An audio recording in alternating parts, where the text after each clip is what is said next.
My wife said, I'm taking separate vacations from now on. You're boring. I said, enjoy yourself. While she was in Cancun, I renovated the house and changed all the locks. The video I sent her of the movers was just the beginning.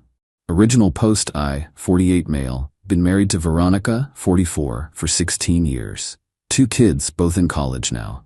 Thought we had a solid marriage. Not perfect, but solid. Until 3 months ago when she drops this bomb during dinner. I've decided I'm taking separate vacations from now on. You're boring, Robert. All you want to do is fish and watch documentaries. I need excitement in my life. I set down my fork. Separate vacations? Yes. Starting with Cancun next month. Already booked it. 5 days all inclusive. With who? She waved her hand dismissively. Some friends from my spin class. You wouldn't know them. Something felt off, but after 16 years you pick your battles. All right, enjoy yourself. She seemed surprised I didn't fight it. Really? You're okay with this? If that's what you need, Veronica? The next few weeks, she was different. Giddy. Shopping for new swimsuits, getting her nails done, spray tan, acting like a teenager going to prom. Meanwhile, she barely acknowledged my existence. I became furniture in my own home. The day she left, she kissed my cheek like I was her uncle. Try not to be too boring while I'm gone. Have fun, I said. Soon as her Uber left, I made a call. Hey, Jerome? Yeah, she's gone. Bring the crew Monday morning. We've got 5 days. See, Jerome's my contractor buddy. Been planning this for weeks, ever since Veronica announced her separate vacation plan. If she wanted separation, I'd give her exactly that. Update 1 Monday morning, 7 a.m. sharp. 3 trucks pulled up. Jerome brought his whole crew, 8 guys ready to transform this place. First order of business, master bedroom. Veronica always complained it was too masculine with my dark wood furniture and navy walls. Well, now it was about to become my room exclusively. Painted it charcoal gray, installed built-in shelves for my books, mounted my 65-inch TV she always hated, even put in a mini fridge. Her walk-in closet? Converted it to my home office. Finally had space for my fly tying station and vintage fishing rod collection. The guest room became her new room. Painted it beige, she loves beige, moved all her clothes there, installed a simple rod for hanging, basic dresser from IKEA.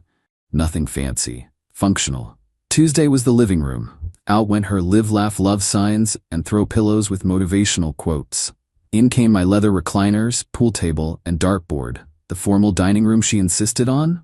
Now my workshop for building custom lures. Wednesday, the kitchen.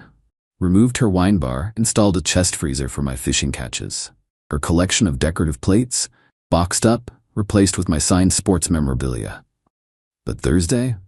Thursday was the masterpiece. Changed every lock in the house. Front door, back door, garage, even the shed. New keypad entry system, codes only I knew. Then installed security cameras, full coverage accessible from my phone. Her car was in the garage. She took an Uber to the airport. Perfectly legal for me to move it to the driveway. Covered it with a tarp, like it was being stored. Friday morning, Jerome's crew finished up. House looked incredible. My house cost me about $15,000 all in, worth every penny. That afternoon, I recorded a video walkthrough. Started with the new master bedroom. Hey Veronica, welcome to the new and improved Robertson residence. Since you wanted separation, I figured we should start at home. This is my room now. Toured the whole place, explaining each change matter-of-factly. Saved the best for last, her new room. And here's your space. Got you a nice twin bed, should be comfortable enough. Oh, and you'll need to ring the doorbell when you get home. Change the locks for security. Separate lives need separate access, right? Sent it to her WhatsApp, then turned off my phone and went fishing. When I got home that evening, had 73 missed calls. Didn't check them. Opened a beer, watched a documentary about World War II submarines. Perfect evening. Update 2 Saturday morning. She was supposed to land at 11 a.m. I got up early, made coffee, sat on the porch with my laptop. The security camera feed was gold. 11:47 a.m., an Uber pulls up. Veronica gets out, tanned and furious. Storms up to the front door. Tries her key. Nothing. Tries again. Jiggles the handle. Starts pounding. Robert, open this door right now. I walk over, talk through the new intercom system. Hey Veronica, how was Cancun? What did you do to my house? Our house. And I renovated it. You said you wanted separate lives, so I separated our living spaces. Open this door immediately. What's the magic word? I'm calling the police. Go ahead. It's my house too. I'm allowed to renovate and change locks. You're not locked out, just need to ring the doorbell like any other visitor. She actually called 911. I watched her pace the driveway on camera, ranting into her phone. 20 minutes later, a patrol car showed up. I opened the door before they knocked, stepped outside. Officers, I'm Robert Robertson, homeowner. Young cop looked tired already. Sir, your wife says you've locked her out? Not at all. She has access, just needs to request entry. We're transitioning to separate living arrangements per her request. Here's the situation. Explained about the separate vacations, the renovation, her new room. Even showed them the video I'd sent her. Older cop suppressed a smirk. Ma'am, if your name's on the deed, you have a right to access. He has to let you in. But he's also allowed to renovate and change locks as a co-owner. Veronica pushed past me when I opened the door wider. The shriek when she saw the living room was worth everything. Where are my things? In your room, down the hall, first door on the right. She ran through the house like a tornado. Each room brought new sounds of outrage. The master bedroom got the loudest scream. Where's my closet?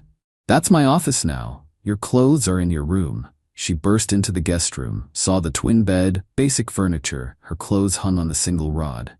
This is abuse. The cops were still there watching from the doorway. Ma'am, the older one said, I don't see any abuse. You have a room, your belongings, full access to common areas. This is a civil matter. They left. Veronica called her sister, then her mother, then her friend Denise. Each call got louder. I went to my workshop, started working on a new lure. Could still hear her screaming through the walls. Music to my ears. Update 3. The entitlement escalated fast. Sunday morning, Veronica's sister Hannah showed up with their mother, Beatrice. 3 generations of fury at my door. You've lost your mind, Beatrice announced, pushing into my living room.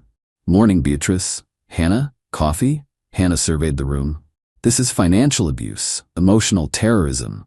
It's renovation. Veronica wanted separate lives. I obliged. She wanted separate vacations, not this. Separate vacations are just the beginning of separate lives, aren't they? I'm just helping the process along. Veronica emerged from her room, looking haggard. Mom, make him change it back. Beatrice turned on me. You will restore this house immediately, or we'll sue you for everything. For what? Improving my own property? Good luck with that. Then came the revelation. Hannah let it slip. Veronica, just tell him about Keith, maybe he'll understand. The room went silent. Veronica's face went white. Who's Keith? I asked calmly. Veronica stammered. He's just someone from spin class. The one you went to Cancun with? There was a group. Name them. Silence. I pulled out my phone, showed them something interesting. Funny thing about social media. Keith Martinez posted a lot of photos from Cancun. Romantic dinners for 2, sunset selfies, couples massage. You two looked very separate. See, I'd done my homework weeks ago. Keith wasn't hard to find. Divorced personal trainer, 10 years younger than Veronica, lots of shirtless gym selfies. Beatrice turned to her daughter. Veronica Marie? It's not what it looks like. It looks like adultery, I said, which in our state affects divorce settlements, especially with this much evidence. Hannah tried to recover. You still can't just steal her bedroom. I didn't steal anything. She has a bedroom, just not the master. Masters make decisions. She decided on separation. Monday, Veronica tried a new approach. Came to me all soft and apologetic. Robert, I made a mistake. Can we talk? Sure. What about? I want to work on us. Maybe counseling. With Keith? I'll end it with Keith. Already ended, actually. He texted you while you were sleeping. I saw it pop up on your phone on the kitchen counter. Something about your husband seems psycho, and this isn't worth the drama. Guess he saw the security footage I posted of you trying to break in. You posted that? My Facebook. My security camera's my right.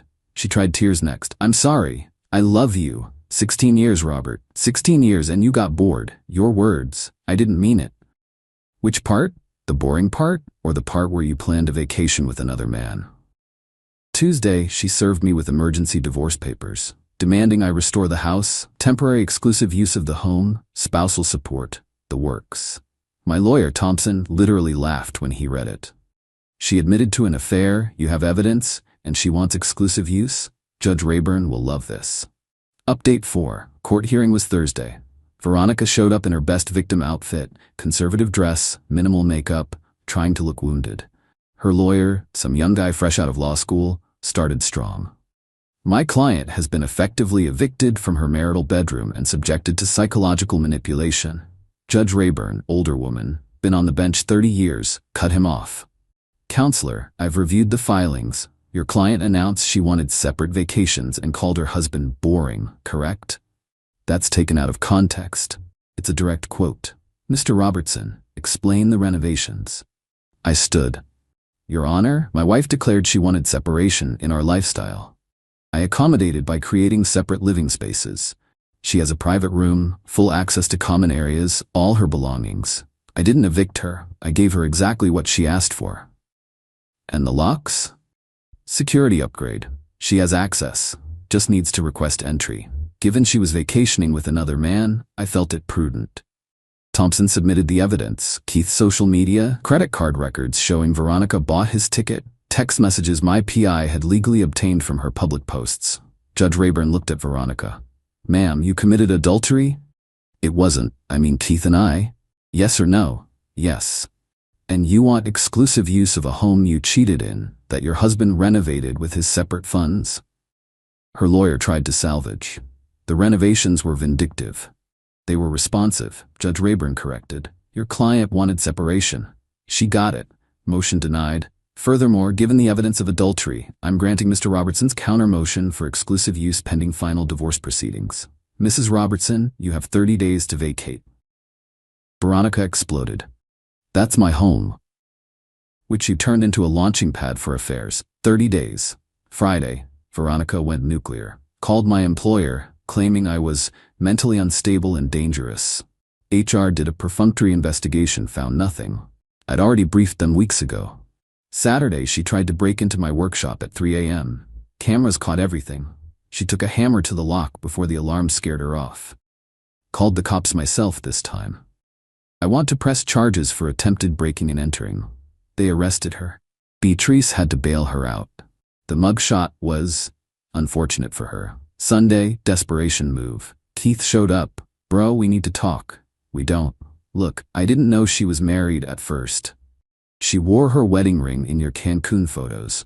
Okay, but can't we work this out? She loves you, man. She loves my house and bank account. You can have her. Oh wait, you already dumped her via text.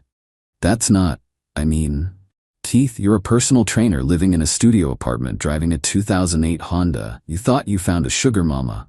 Now you know she's broke without me. Still interested? He left without another word. Final update. It's been 2 months since Cancun. Divorce finalized last week. Veronica fought tooth and nail, but the adultery evidence was overwhelming. Final settlement. I kept the house bought before marriage, my name on deed.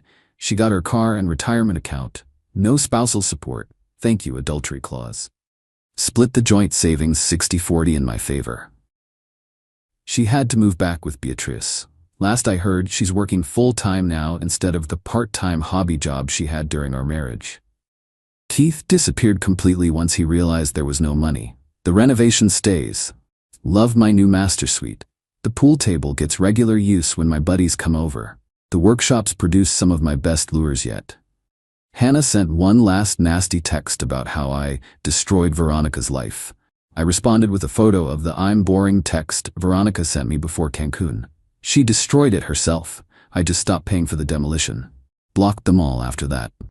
Funny thing, I ran into Veronica's spin class instructor at the grocery store. Lorraine, nice older lady. Robert, heard about the divorce. I'm sorry.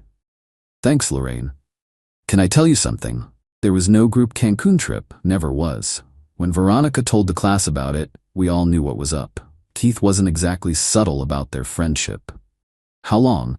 6 months at least. They thought they were sneaky, but everyone knew. 6 months. While I was being boring, working to pay for her lifestyle, she was planning her escape with a personal trainer who thought she had money. Best $15,000 renovation I ever spent. The security cameras alone paid for themselves in entertainment value. The look on her face when she realized the twin bed wasn't a joke, priceless. Some people asked why I didn't just divorce her when I found out about Keith. Simple, she wanted separation, but on her terms. keep the house, the marriage benefits, while living her exciting life. Instead, she got actual separation. The kind where actions have consequences. My life's pretty boring now, I guess. Fish on weekends. Watch documentaries in my home theater. Work on lures in my workshop. Have a beer with friends around the pool table. Boring's underrated. At least it's honest. Oh, and that video I sent her of the renovation tour? My lawyer had it admitted as evidence, showed clear communication of new living arrangements and absence of malicious intent. Judge Rayburn particularly enjoyed the part where I cheerfully showed her the twin bed. Veronica's lawyer tried to argue the twin bed was psychological warfare. Judge's response, a bed's a bed. She wanted separation. She got her own separate bed. Case closed. Living well isn't the best revenge. Living boring is. Because it reminds them every day that they gave up stability for excitement and ended up with neither.